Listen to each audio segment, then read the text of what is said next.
I am thankful for every one of you who really want to study the Bible together, and you're here for our class tonight. Thank you for coming, being part of our adult Bible class here on Wednesday nights. We've got a few more weeks to talk about in the Psalms, and we're looking forward to tonight.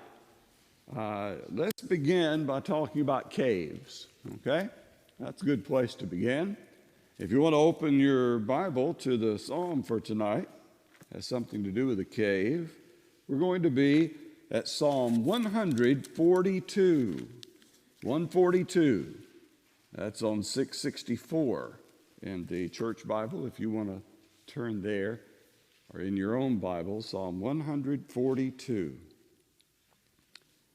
I can remember a time when we were camping, and we went to find a cave. We lived in Anniston, but a friend of ours lived on Weaver Cave Road. And we were up in the woods up behind Richard's house, and we were going to go and find the cave. And we did, and it was not as impressive as we hoped it would be, but it was a cave. How many of you have visited a cave before? Have you been to, it used to be DeSoto. What is it called now? Majestic Caverns up at Childersburg. They renamed it about 5 years ago, sort of a political thing, but they renamed it, and that cute little Hernando DeSoto mascot is not part of the franchise anymore. But it's a pretty impressive place, pretty impressive. What other caverns or caves have you been to? Oh, have you? That one up outside Weaver there? Yeah. Yeah, I was not impressed with the safety features at that particular cave. So Alan has also shared the joy of visit. What was it called? Ladies' Cave? I think that's right. Up in North Alabama, Cathedral Caverns is up there. It's not probably as impressive on the inside, not nearly as big as a Majestic, or used to be DeSoto, is. But it's got a great old big door. It's a huge opening into the cave there. I don't know if I've ever been to Rickwood Caverns, but outside of Birmingham there, but I understand that's a pretty interesting place to visit. I have lost the desire to explore caves. When I was a young person, I thought that was the neatest thing in the world. Not everybody in my family shared that opinion. I think we were at, I don't know if it's a cave or not, but it's an underground, I guess it is, big underground place. You ever been to Ruby Falls?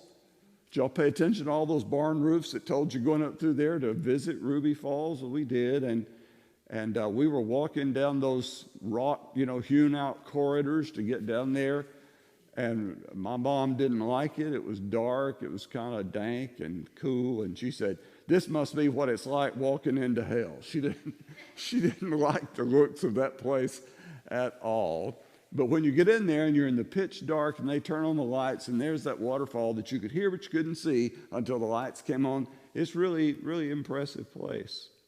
David was not on vacation when he was in a cave, and there were no concession stands outside. There were no souvenir stands out there. And it didn't cost $30-something to get in the cave like it does now up there at the formerly known as DeSoto Caverns. David was a fugitive. He was on the run from Saul, and somehow, by a twist of Saul's twisted mind, David, his most valiant champion and warrior and leader among his army troops, had become Saul's enemy. Through nothing David did or said, he was loyal to Saul and didn't even take the king's life when he had to a couple of times. But on this occasion, once again, David is on the run and he's hiding in a cave. And that's in 1 Samuel chapter 22. Then, next thing I think about David in the cave is that there is another psalm about that same occasion. It's Psalm 57.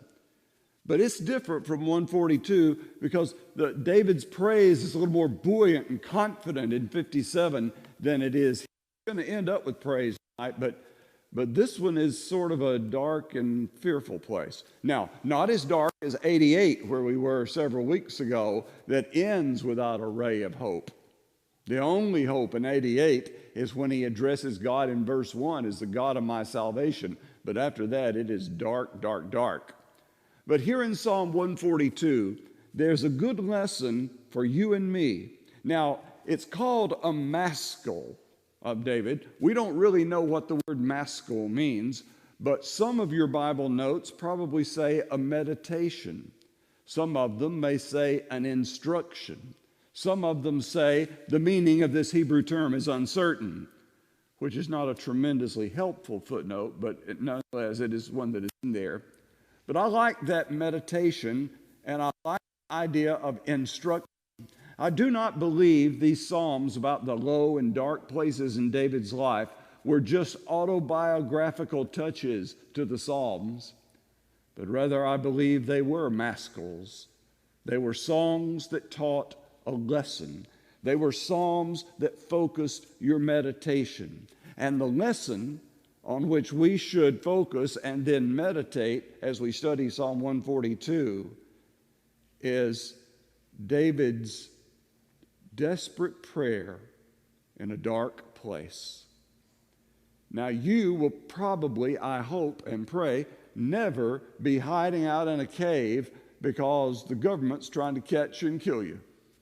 I hope that'll never be the case with you.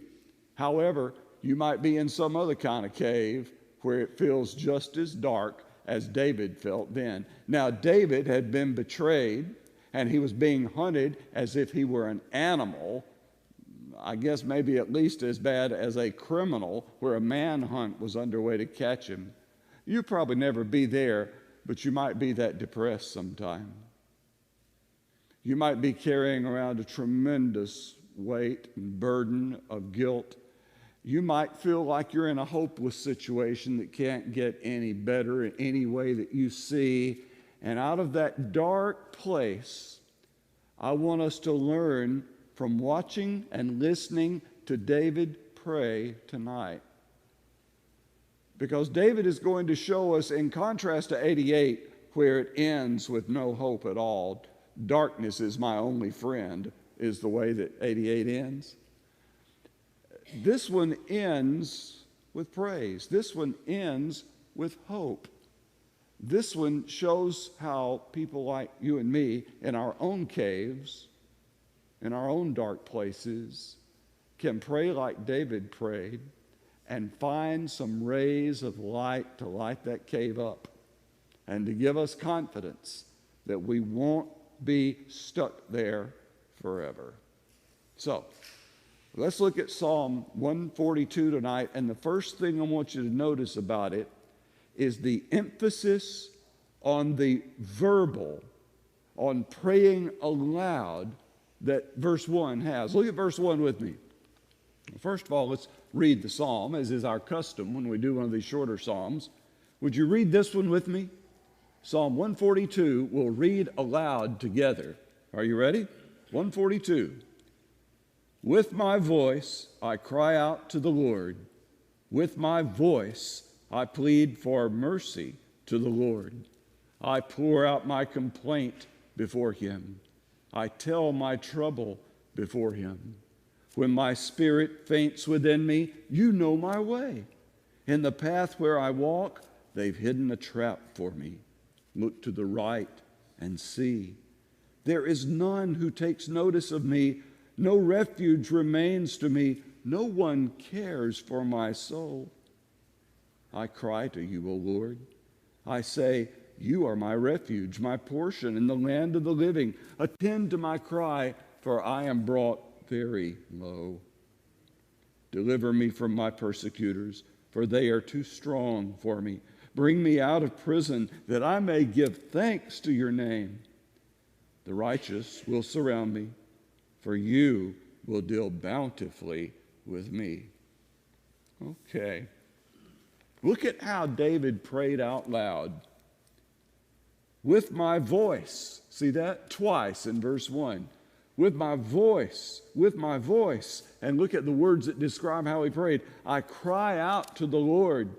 I plead for mercy. I pour out my complaint. I tell my trouble before him. When have you last or ever prayed out loud in your personal prayer? I'm not talking about fellows that lead prayer like Brother Jimmy did tonight, and he prayed out loud. I'm talking about in your personal prayer to God. And you say, I'm not in a cave when I'm doing my personal praying. I would be overheard by others if I were to pray out loud. And you see, I believe that's why Jesus counseled us to, when you pray, go into your room, into your closet, and shut the door and pray to your Father in secret. And the Father who sees in secret, Matthew 6:6, will reward you openly. There is power in the spoken word.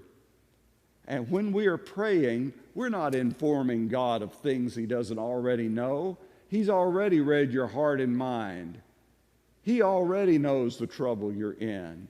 But it's good for you to tell him because it humbles you before him, and it's good for you to say it out loud. You need to hear the kind of things that you pray, especially if you're praying like David does in this case. It'd be good for you to hear it. It's a demonstration of your faith, but it's teaching yourself. Like David's example teaches us.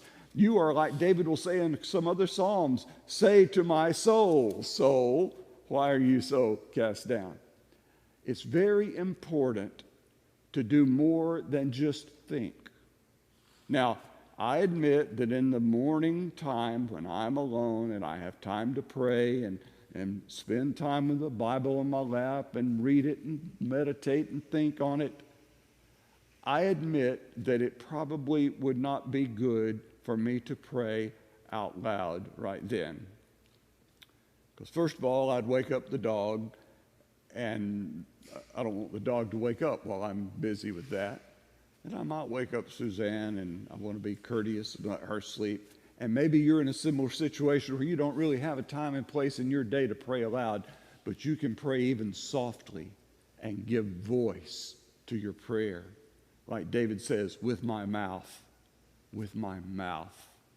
So, these ideas we're going to talk about tonight were things that David said out loud to God.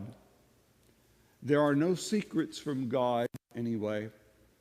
And he knows, I'm not saying he won't hear your prayer if you don't pray out loud. I'm saying there's something about it worthwhile for David to mention that he voiced these prayers.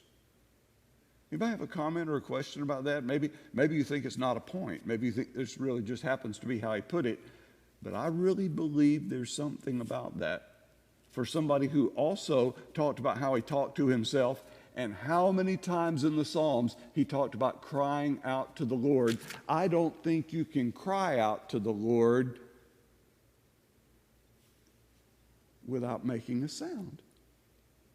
I think it's important to give voice, to speak, even softly, but to speak sometime when you pray. You don't believe that, you don't agree with it, that's okay. You go right on with your meditative prayer, and that'll be fine too, I'm sure. God will know, and I hope you will. I think it even focuses our attention better when we're choosing our words and we're putting it into language, not just thoughts, but we're putting it into, not just feelings. We're expressing those ideas. We're expressing the emotions of our heart behind them. Again, not because God doesn't know already and hear and understand and know what kind of emotional state and what kind of trouble you're in, but because it's good for you to do it. Because we're supposed to bring our requests before him, like David will say. You'd speak up if you were making your request before the king. And I think it'd be good for us to do that as well. Now then, one of these ideas, I want you to look with me at verse 3. When my spirit faints within me, you know my way. In the path where I walk, they have hidden a trap for me. I like that phrase for our first idea tonight, about this kind of praying in the dark? When my spirit faints, you know my way. To a faithful child of God, one of the most comforting and reassuring biblical truths about our God is that He knows you, and He knows where you are, and He knows everything about you. Now, about 2 or 3 Psalms earlier, in Psalm 139, probably the best known psalm, where David just talks about, where can I go to get away from you? Where can I flee from your presence? And he talks about wherever he goes, wherever he makes his bed, whenever he wakes up, God's there. And he talks about going in the depths of the sea or up to the heights, and God is there. There's nowhere that God doesn't see. And that should be comforting. It may be threatening to us sometime if we don't really particularly wish that God heard what we said or wish He hadn't seen where we were. But it should be comforting to us, especially in a time of darkness when we're in a cave. And I don't mean a literal cave, I mean one in our minds because of the problems and the circumstances we found around ourselves that we made for ourselves probably. But he says, when my spirit faints, you know my way. You know right where I am. And that's the same thing in Psalm 23. When I go through the valley of the shadow of death, you are with me.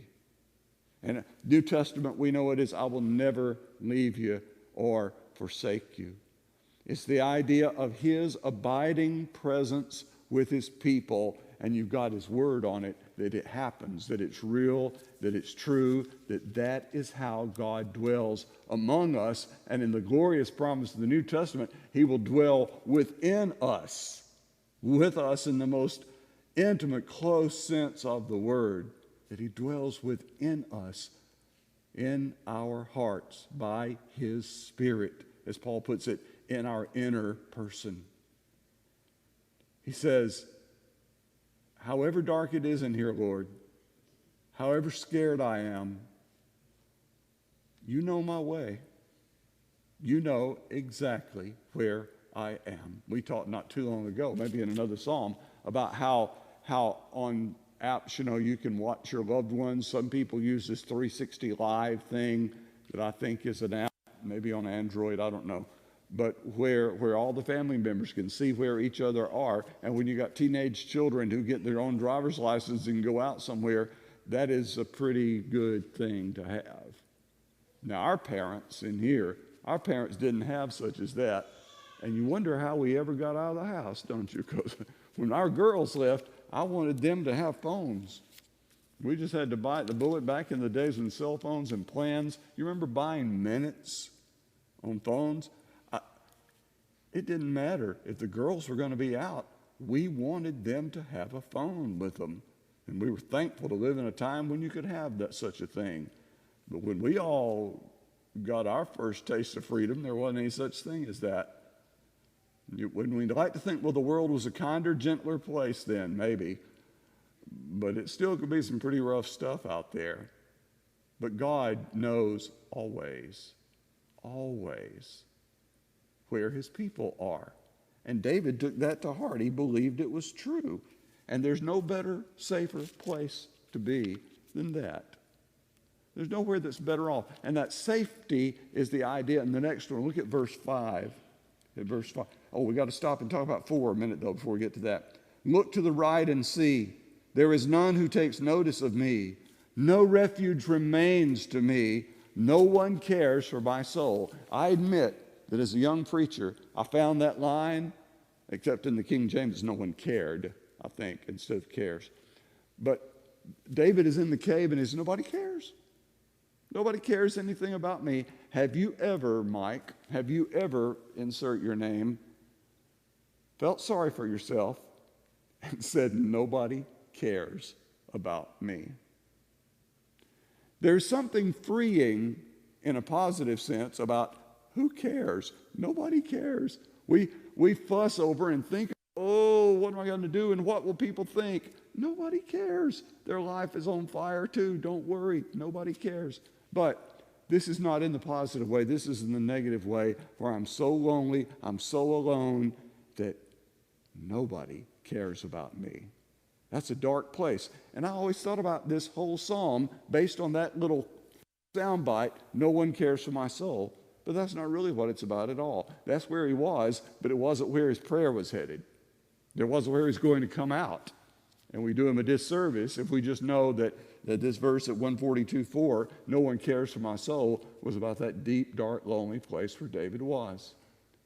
Because in contrast, he's just said, it's like Paul, when Paul says in 2 Timothy 4, at my first defense, no one stood with me, but the Lord was with me. It's like it is here. Nobody cares about me, Lord, but you know my way. You know where I am, and you need to remember that. So do I when it's our cave, and it's our hurt feelings, and our lower lip poked out, and we're scared, and we're hurt.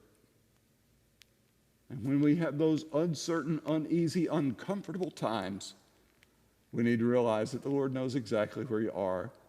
You've not gotten away from him. And that idea of being safe with him leads us to the second thing now at verse 5. I cry to you, O Lord.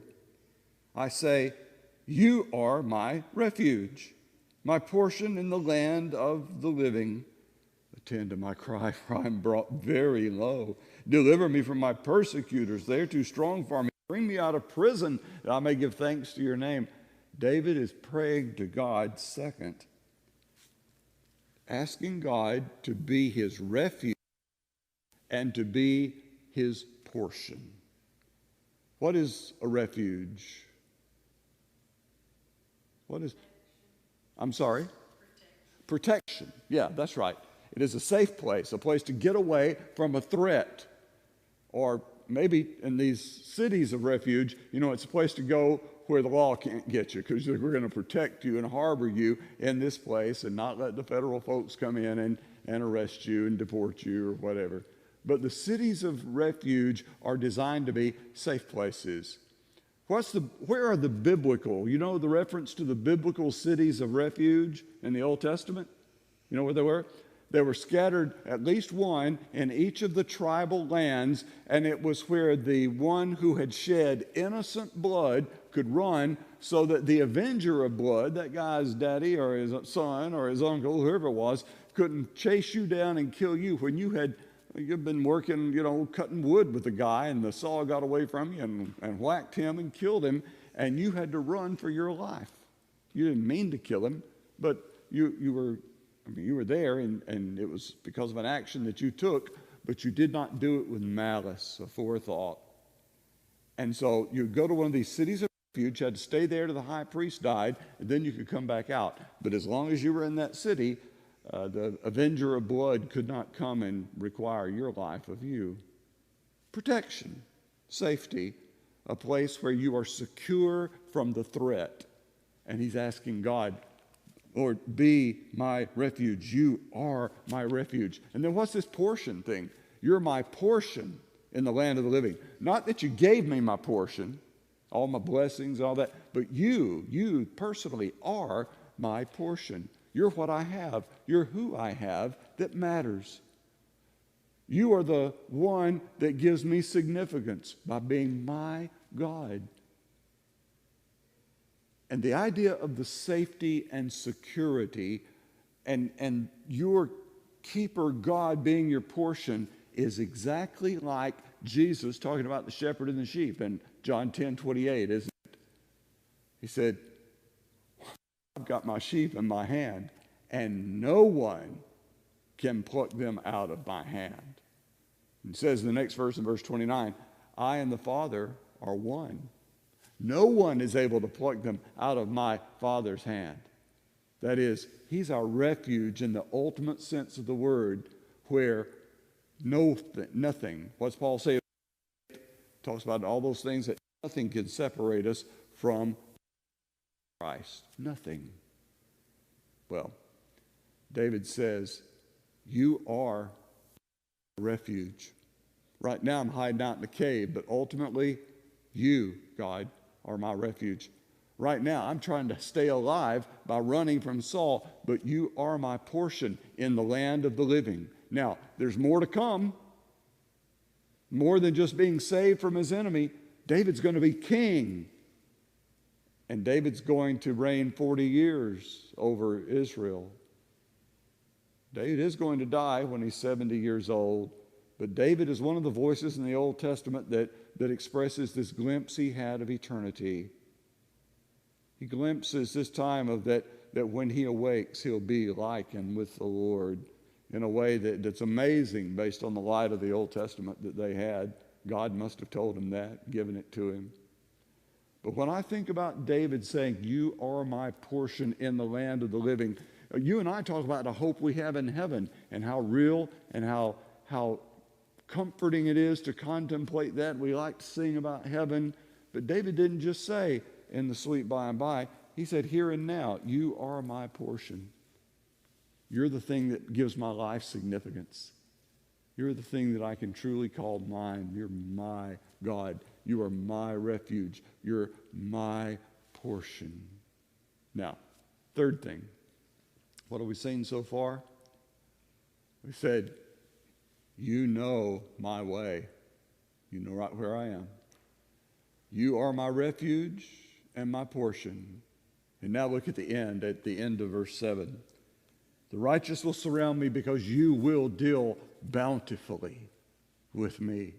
I want you to remember that verse right there, that line. Believe that God will deal bountifully with you. What do you need? Are you in danger? Do you need strength? Is it an enemy threatening you? He said, you'll deal bountifully. You're going to supply my needs. And this is more than just saving him from Saul, and it's more than our just being saved from sin. It is the provision that God promises to provide for the spiritual and the physical, every need that you have in Christ. He says, I'm going to deal bountifully with you. This reminds me of Jesus promising abundant life, right? I've come to him have life and have it more abundantly in John 10:10. And I love how the word in the New King James and King James describing what's waiting for you in heaven when the Lord comes again, that an abundant entrance into the everlasting kingdom is going to be yours. You're not just going to squeak by, just barely make it, like I've heard some preachers talk about. Peter says, there will be given to you an abundant entrance into the eternal kingdom. David trusted God to deal bountifully, give him more and better than he deserved, because he's a good and generous and gracious God. God is a bountiful God. He's a God who gives out of his gracious overflow of blessings to his people. God's not a stingy God. God's not trying to catch you in a technicality so he can not bless you or not save you.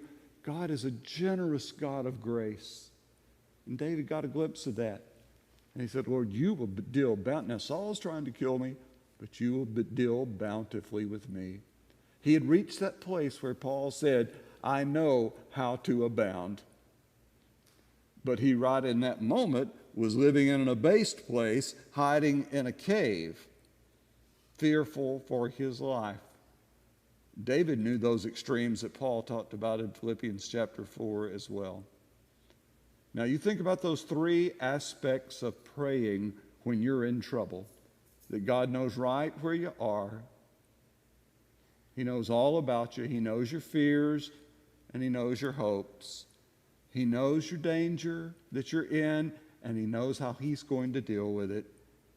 And when you're terrified and when you're looking too far down the road and you imagine all the bad things are going, God knows your way better than you do. Trust him about it. And then remember, when you feel threatened, who's your refuge? God is. Your financial advisor is not your refuge. Your doctor is not your refuge. Your preacher, back even when I was not your refuge. God is your refuge, and he is your portion when you're a child of God, purchased with the blood of his Son. And you pray that in the dark. You are of value to God. He will protect you. He will sustain you. And then it comes down to the end. He said confidently, the Lord will deal bountifully with me. God will help me. You say you left out part of a verse. I know I did. Back up to verse 7. Here's the landing. Bring me out of prison. Get me out of this cave, Lord, that I may give thanks to your name. When the trouble passes and your feelings get helped a little bit, and you come out of the cave and you're kind of squinting in the sunlight, you be sure to remember what David did, what he promised to do. When I get out of this cave, I'll praise you, Lord. When I get out of this cave, I will give you thanks. Because I know it was you that delivered me. I know it's you that watched where I was the whole time. And I know it's you that's going to bless me. I thank you, Lord. I praise you. I worship you. And I hope when you and I come out of our caves of depression and guilt and anxiety and other deep, dark emotions, fear, when we feel better, I hope we won't say, well, I'm glad that passed, and not give God glory for bringing you out. When the brightness returns, remember who is the light, who gives you life in your life. That's all the time we've got for tonight. It's time to stop. But I hope you enjoyed this look at David in the cave and his prayer, and that you got 3 things you can take away in your to-go box to remember to pray when you find yourself in the cave. We'll be back Sunday morning, 10:30. To our YouTube friends, so glad you watched tonight, and I hope you'll be watching Sunday morning at 10:30 for our next worship assembly. We got Bible class at 9:30, and our afternoon service is, I think it's going to be a Mark Your Bible night. I'm not sure, but don't forget it is Mother's Day, and we want all our mothers to be honored in a special way, I hope, on Sunday. But we'll look forward to seeing you for our services on Sunday, the 11th of May. But for tonight, that's all the time we've got. Thank you all for coming to class, all of you. God bless you, and good night.